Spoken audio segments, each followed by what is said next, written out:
একটা রাস্তা ছিল মেন রোডে, ওটা নাই ওটা যে শুরু থেকে খেয়াল না নিলে ওদিকে যেতাম। আরে ভাই এই যে ঠিক আছে জায়গায় অল্প তো এই হুমন্দিরনাথ এই যে এন্ডা রাস্তা ছিল না, মানে দেখা নেই গুগল আমার, এই যে সোজা গেলে তুই তো সোজা যে জানতে পেরে যেতাম। আমাদের ঘুরে হইতো অনেক। এটা পুরো মানুষের বাসার ভিতর দিয়ে বাড়া না পুরোটা না, অর্ধেকটা।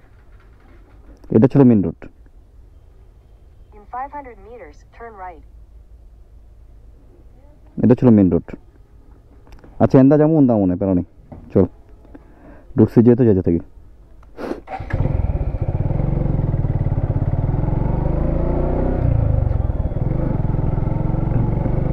গ্রামে আসলে এবং গ্রামের এই ভিতরের রাস্তাগুলোতে ঢুকলে এরকম রাস্তার উপরে ধান শুকানোটা হচ্ছে নর্মাল ইস্যু, একদম নর্মাল ব্যাপার। এখানে হচ্ছে সবাই বাইকার অভ্যস্ত। তো এখানে একটু সমস্যা যেটা হচ্ছে যে হাত ব্রেক করলে স্লিপ করতে পারেন। সো সেই ক্ষেত্রে আপনি হচ্ছে এগুলো পার হওয়ার সময় সেরকম পরিমাণ স্পিড রাখবেন যেটুকু স্পিড আপনি কন্ট্রোল করতে পারেন, কারণ তাদের বাসার উঠানোর সামনে যে জায়গা সেটা পর্যাপ্ত না। আর পিচের উপরে ধান শুকাতে দিলে সেটা তাড়াতাড়ি শুকা যায়, এই জন্য তারা হচ্ছে পিচটাই ব্যবহার করে। আর এগুলো পরে হচ্ছে গরুর খাবার হিসেবে তারা গরুকে খাওয়ায়।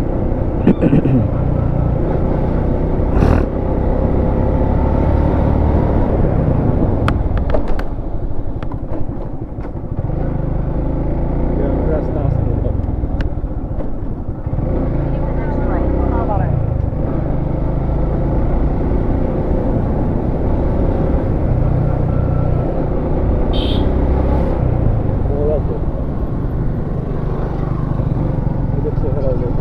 যাক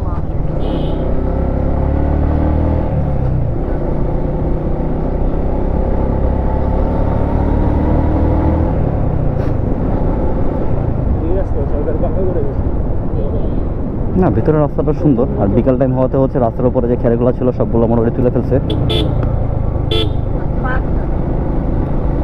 তো এই জন্য রাস্তাটা মোটামুটি ক্লিয়ার। তবে রাস্তার মধ্যে চোরা বিট আছে কিছু, যেগুলো খুব সামনে না গেলে দেখা যায় না, সো একটু কেয়ারফুল।